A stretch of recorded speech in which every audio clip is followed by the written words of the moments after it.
This is Smithy.tv. All you need is love. All you need is love. All you need is love. Love. Love is all you need. Love is all you need. Love is all you need. Love is all you need. Yay! It's Valentine's Day, and what better day to talk about the big fat gushy lie that Hollywood movies tell us about love and romance than today? It's true. It's true, right? That's true. That's why this show is called It's Real Love. You see what I did there? It's real love. Not real as in R-E-A-L. You spelled it wrong. No, I know. I'm kidding. This is why he's one of my best friends. That's right. And with me today to launch my show, I have the fabulous Scott Matheson McCord. Hello. I had to write this down because I do know him very well, but there's so many things he does. Actor, songwriter, musician, voiceover, powerhouse, all-around great guy, and husband of my very best friend. Thank you, Welcome, Priya. Scott You McCord. forgot great dad. Oh yeah, you didn't pay me for that one, so I didn't add it to the list. All right, we'll talk about that after. All right, so we decided that we would talk about one of the biggest modern day Romeo and Juliet love stories, which is Twilight. yes. Now, are we talking about the saga? Are we going to get into the saga part? Or are we just going to talk about specifically talk about the first film? I think we can talk about the saga because the love story really is a saga in itself. Yeah. So let's just go there and let's just right off the top, what do you think it is about this story that just grips people?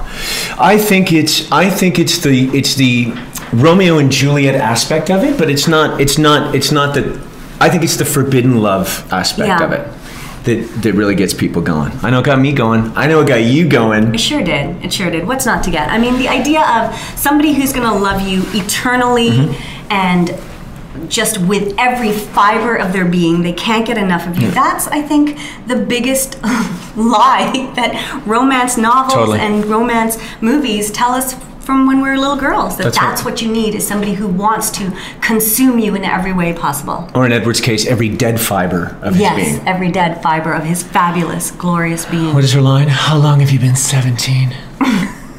What's his response? I can't remember. Hundreds of years? I don't know. There's a way he sort of pouts. That's very sexy.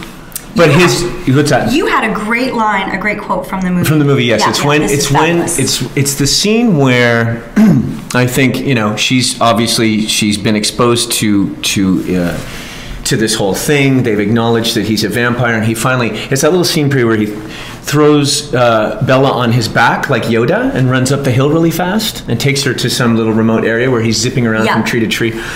And he gives her the whole spiel about being a vegetarian vampire and all that business. Vegetarian, that I heart vegetarian Did vampires. You connect with that? I did. Yeah. I did. I felt my heart go thump. Every dead fiber of your being. Every dead fiber. And the line was, he's looking at her, and I think his line to her is, ladies, which is, this is going to knock it hits, right? It hits. I'm going to make sure I get it right. Say it with feeling. Once more. I can't do his brooding thing, right? You're like my own personal brand of heroin. See that? Pitter patter. With every dead fiber of her being. Now, come on, let's talk about that, because is that what you want to be to some guy? A drug that makes them crazy? I guess in a way, yes, you want to drive your partner crazy, but I don't like that that's what we're sending out to the world, to us mere mortals, is that that's what you need to look for. Or even advocating the use of heroin. In any form. In any way. Whether it's love. Especially to teenagers. Especially to young Hollywood's not even giving us a load of crap. They're advocating the use of drugs. Go and find your own personal brand of heroin. Your own personal brand of heroin. Yeah. The thing is too, Priya, is that these poor actors that have to say these lines. That's the other thing, right? Romeo and Juliet, you get to say some pretty great stuff. You got Shakespeare as your author. Shakespeare's your author. In this case, that's a hard line. So I think all that discomfort and pain is really just him going, I can't believe I'm saying personal brand of heroin. Yeah. But she buys it, and that's all that matters. Because I know, back in high school, I certainly fed girls a load of crap, a lot of it. Yeah, did that work for you? Well, if I'd only had that line, not all the time, but imagine if I used that line, and then better yet, what if I told them I was a vampire? Because tell me, from a woman's perspective, let me ask you this: is it sexy? Being a vampire? Yes. You know what it is. I will tell you that I am in whenever there's a vampire story out there. I am totally in. True Blood.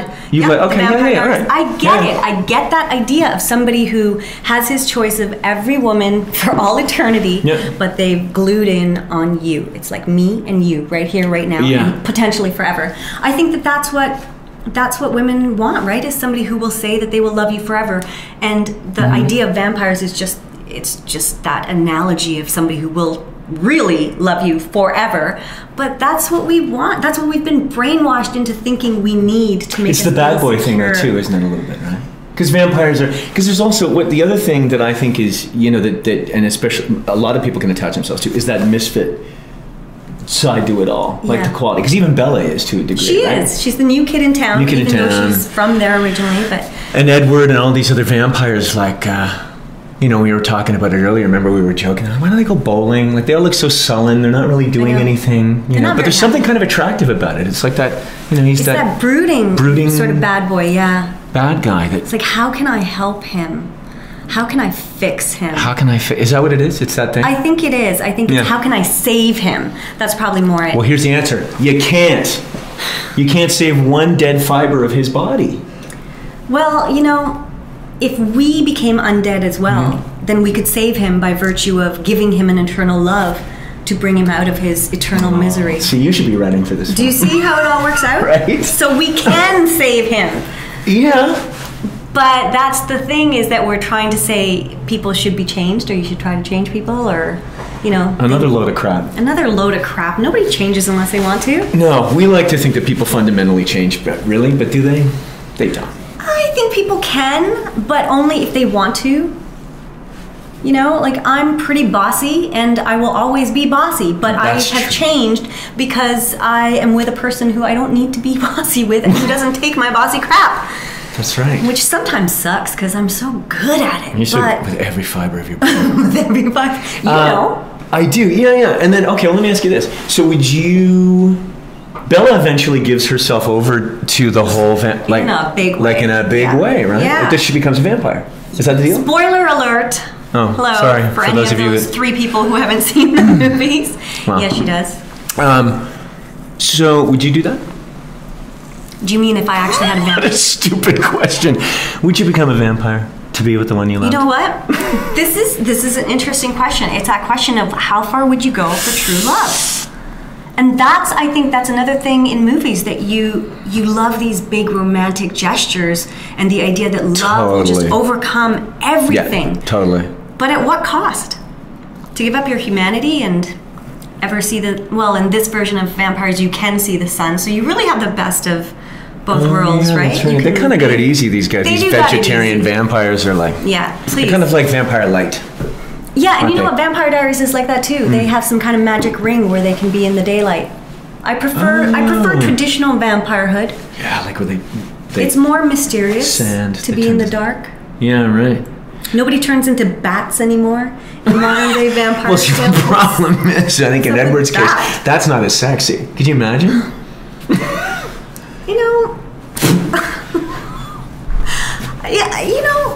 Okay, I'll give you that. That's not the best. Okay, I'll give you that. But I just, they take away the purity of it. It's like, I know. I like real Kit Kat, okay? Traditionally, Don't give me mint Kit Kat. I don't want to mess with a classic. That's right. Okay, and I like my vampires when they can only see me at night.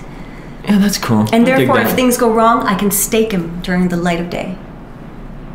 Wow, you would do that, wouldn't you? You got to get an out. You have to have an out. Wouldn't you? You're stake stuck them? with something for eternity, and you're... Well, that's the thing. I'm just trying to think, because it's like that thing, you're very, very much in love with somebody, and, I would always think, if something ever happened, to my wife, would I want to live on? You do question that a lot, right? And I guess in the same way, if my wife was a vampire and was like, look, the only way we can be together, really continue is if I suck your blood. I think I'd do it. Yeah. You know what I mean? Yeah, I know. It's love, right? I mean, and that's the thing. We're clearly we know it's wrong. We know it's stupid, but we're gonna say yeah anyways. Would that mean my daughter would be a vampire? Well, I haven't seen the very last I haven't seen part 2 of Breaking Dawn, so we have not. I don't know what that baby turns into. It's some kind of creature, half human, half vamp. That's right. Abnormality. Now, speaking of abnormality, let's talk about in the second one, which is called, what was the title of that? Oh, Twilight's. The Twilight. Breaking Dawn. Breaking Dawn. Yeah, is it Breaking Dawn? That's the one that No. we I saw. think that's that's the final one. I don't know. The second installment. The second one where the werewolf's coming around topless all the time. That's the one I was going to talk about. Those abnormalities. Where now we're into a love triangle with the character of Jake, who Bella befriends. For those of you who don't know, in the first film, right?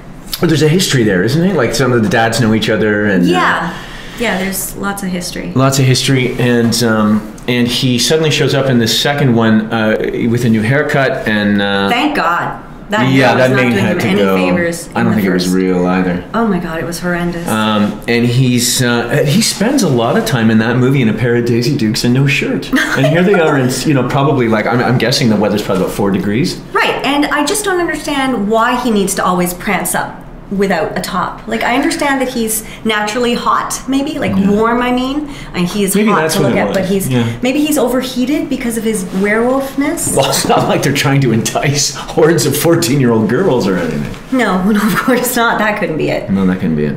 Yeah. C. Thomas Howell takes care of that. C. Thomas Howell? C. Thomas Howell's the dad.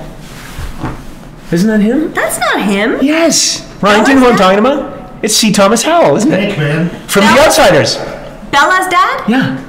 Are you kidding me? Underneath How did that I not stash. recognize Well, it's that the stash. is- He's got dark hair. Oh my C. Thomas Howell.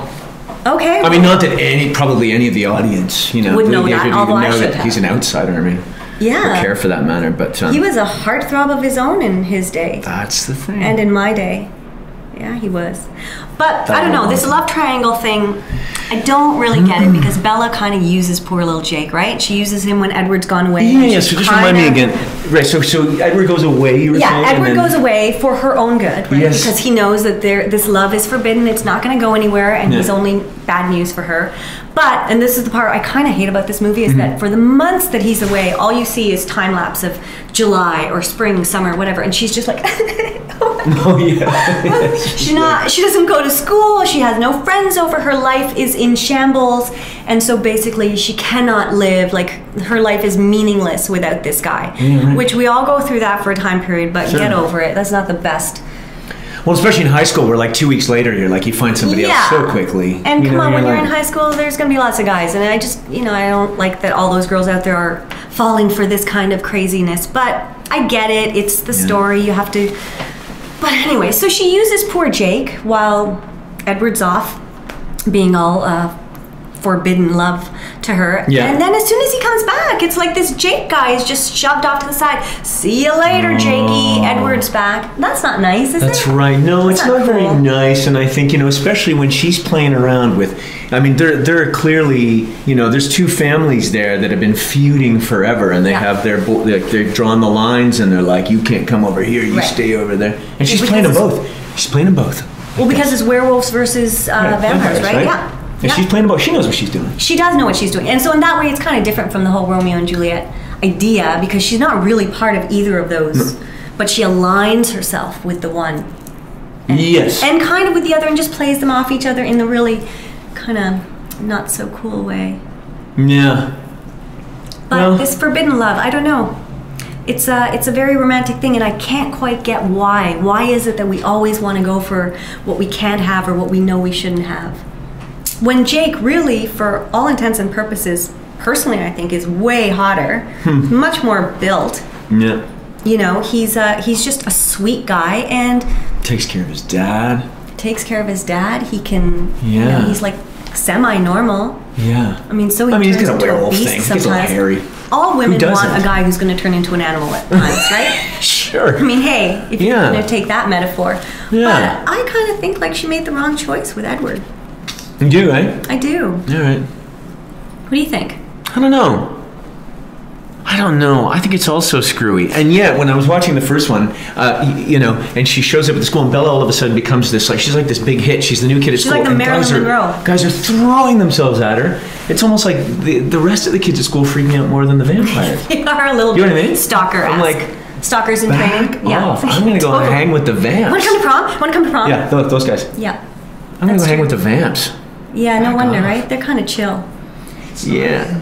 What's that? It's not C. Thomas Howell. It's not. It's not. Are you kidding me? No, it's Billy Thank you. Burke. Thank you. I would have known. Ladies and that gentlemen, was I Stephen have Howell. a huge apology to make, not only to all of you, not only to Huge. Priya, but to Thank C. you. Thomas Howell for even associating him with this saga. This huge billion-dollar industry of a saga. Do you wonder if people come up to him in the street and go, "Dude, C. Thomas, saw you in that movie, Really? man. Yeah. Awesome." He's like, yeah, thanks. Why even bother denying it? I wouldn't, No, I know. you know. Yeah. Well, so that's the way. It's basically it's the eternal forbidden love, I think so.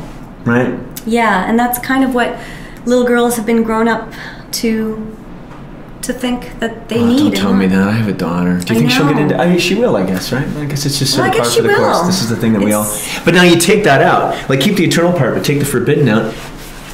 Now it's eternal. Then now it's you're stuck with beautiful. them. Is it beautiful? But is it great? Or do you need that forbidden thing to kind of make it? It's like the Yeah, but drama the rama that forbidden makes it always great. goes wrong, right? Eventually, the forbidden part of it is going to come back to bite you in the ass, and Yeah. it's going to make things go bad. With fangs, bite you in the ass. With fangs.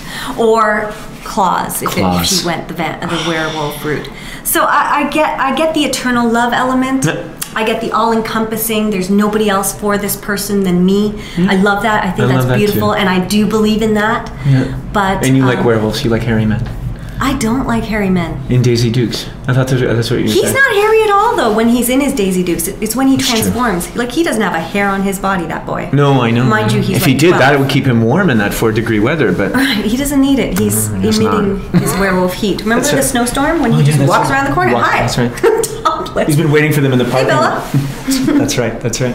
Yeah. But Edward, on the other hand, remembers he's freezing cold. Well, And yeah. they're driving around he together. She's like, "Can constantly you needs turn blood. the heat down?" And well, this is it. Right? She warms To warm him. his veins.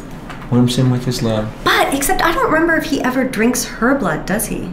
Does he drink? I her don't know. blood? I Does don't he know. I don't remember. I don't drink think in the from second her? one that happened. Right? It was still up for debate because I think she was in the second one. Wasn't she pleading for it at that point? She was kind of going. Yeah, she eventually. me. Yeah, she eventually forces him to, which again, maybe not if you take that into pretending that it's sex that they're talking about, like take me and just do this. Yeah. That's also not a good role model-esque image you want to put out to young adults, is it? No. So there you go, Naughty, folks. naughty. Twilight Saga. Everything to look forward to, right? Heroin, love triangle, 1, 2, 3. Look at how that happened. That wasn't even intentional.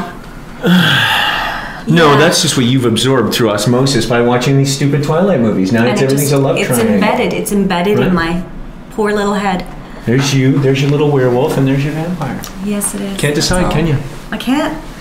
I just know that I want someone to love me forever and only me, and for them never to see another woman that can compare to me. I have to say, I do like that part. Is that the part of vampires though too? Like, do they get? Are they sort of like swans that way? They pick one mate and then that's it. You know, it depends on what vampire story you follow. Okay, so you Sometimes- watch these other shows, right? Yeah, so what's the sometimes deal? it is. It's like they imprint, right? And I think that's what they actually call it in this movie. But with the werewolves, they say that the werewolf, that Jake needs to imprint on somebody so he can forget about Bella. Right. But that idea of like birds do, you know, sort of imprinting, and that's it. You're my mate for life. But in True Blood, they certainly do not stick with one person on that show. No, that's sexy, Rexy. Not even that at show, one isn't it? time. It's very sexy, Rex. So everybody's just kind of sleeping with each other. All the time. All the time. Every which way. Yeah. Right. So, I like the idea though of true eternal love, don't you? Yes, So I'm gonna say that for me, it's true. I'm a romantic. I'm much I'm a more romantic that yeah, way, Yeah. and I buy vampire stories for that. But as for the rest of it, I'm not sure. Jury's out on this one for me. Yeah. I think that this story is not maybe the best Romeo and Juliet tale. No. No. I mean, you're going to be exploring this over the next little while, right? You're going to be checking out all kinds. You of know, we're different going to talk about all sorts of TV shows and Yeah. movies and what shows represent love and romance in a realistic way. Yeah. And there are very few. Yeah. When it happens, it's amazing when you can see those stories where you feel like, yeah, I've lived that. Yeah. But most of the time, it's just, I I want my Prince Charming, and that is just killing it for us real people when we're trying to find love in real life. Yeah. Don't you think? Yeah. Because the truth is, you're really, you know, you could live your whole life and never find your vampire. Isn't it true? Right? Yeah, you it's could true. look and look, and you may never find your vampire. Every girl's looking for a vampire. Every girl's Is that what it looking is? for That's a what it comes down to. I think so. All right, what else is on your cards here? Can I ask you something? You can ask me anything you want. That's all you had? That's all I had. That's it. The rest are just blanks. This is Big old eternal blanks. love is all consuming. No one else exists but me? Yeah, that's is that just kind of stuff the part is I that like. your mantra? That's my mantra for life in general. No one exists but me. I often wonder why that can't be true. And what is this? You can't live with the two of them? Boo? You can't live well without them. That was the And you part got that boo? just makes it's like boo hoo. Oh, boo hoo. You know, I don't see. like that. I don't like that. This fallacy of if I Yeah. don't have this person, my life will just fall apart. My life is meaningless. Like there was nothing good Yeah. about your life until you met this person, and without them, you'll never be whole again. Yeah. I don't. You know what? The whole thing wouldn't even have happened if her parents had to split up in the first place.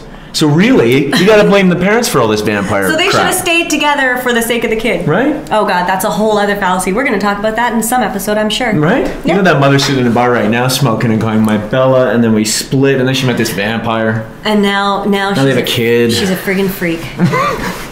And she's going to outlive me by many, many generations. That's right. Scott McCord, thanks so much. Hey, Wait, thank let's you. talk about, though, before we go, your new show. Oh, yeah. That you're going to be on with the Do some fabulous Miss Ava Longoria. That's Tell us right. about the show. That's right. Mother Up? This is a Canadian idea. It is a Canadian show. But it's in her production company has come on board and got it on its feet, and she I think she was instrumental in getting Michael Shipley, who's a Family Guy director and staff writer, to come on board, and he's writing. Mark McKinney is writing. Wicked. Oh yeah, the scripts are fabulous. A guy like Greg Lawrence, who's also the showrunner. And who do you play? And I'm so the whole premise essentially is that she's a record exec that divorces her husband, Right. her douchey husband, and winds up having to raise her two kids who she's never really seen ever, because she's been wrapped up in this life of entertainment and whatever else. So she moves to the suburbs because she thinks that's the right thing to do, and hilarity ensues. And this is totally it's But in the tell them vein the of. best part of your character. Oh, my character, right. So I'm the next door neighbor. I'm the all-American dad who, with the two boys who, there might be a little something that starts up between the two of them. And his name's Greg Simmons. He's the kids' swimming coach, as well as being a life coach who quotes Metallica and Black Sabbath. You gotta love that. I mean, that. Yeah, it's pretty darn great. Pretty cool. We're having a lot of fun doing that, and it's got a great cast. I haven't met everybody yet. We've got 2 episodes in the can now. And when do you guys go to air? September. Awesome. Yeah, that's right. September on City. So this is part of City's cool. new thing, right? Like, I think they're changing their mandate a little bit, and they're they're getting some saucy stuff on air, and they're gonna. I like that word, saucy. Yeah. I do like that word.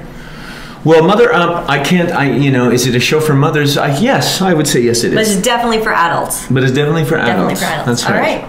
And if you haven't seen this guy perform live, Scott McCord and the Bonafide Truth thank you very much. is a treat to listen to and Thank to you. watch and to dance to. Great. So check out their website. Yeah, we're at Cadillac Check out Lounge the show. on Queen Street, 1296 Queen Street West on March the 2nd, and we're playing with this guy who you've seen named Jerome Godbout, plays harmonica. He's fabulous. Oh my God, that guy's got like a tool belt of with harmonicas he whips out. Really highly energetic, really exciting guy, and we've got a big show. And we're also guesting this guy, Emile Dion, on guitar, who you've also seen. Very cool. Fantastic player. So that's March the 2nd at the Cadillac At the Lounge. Cadillac Lounge on Queen Street West. See you there. All you need is love. All you need is love. Come on, Ryan.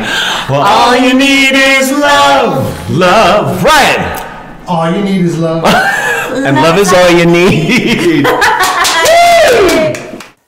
Defining clear goals and objectives for your corporate video, make sure that you set aside some time to think about the goal of your video. Is your goal to educate viewers about a specific topic or subject area, influence or persuade public opinion, offer training to a targeted audience, provide support for a cause or charity, reach out and engage viewers, sell or market a product or service. While there may be elements of each of the goals listed above, you need to clearly define the purpose and goal for the video. To do this, all you have to do is answer a simple yet powerful question.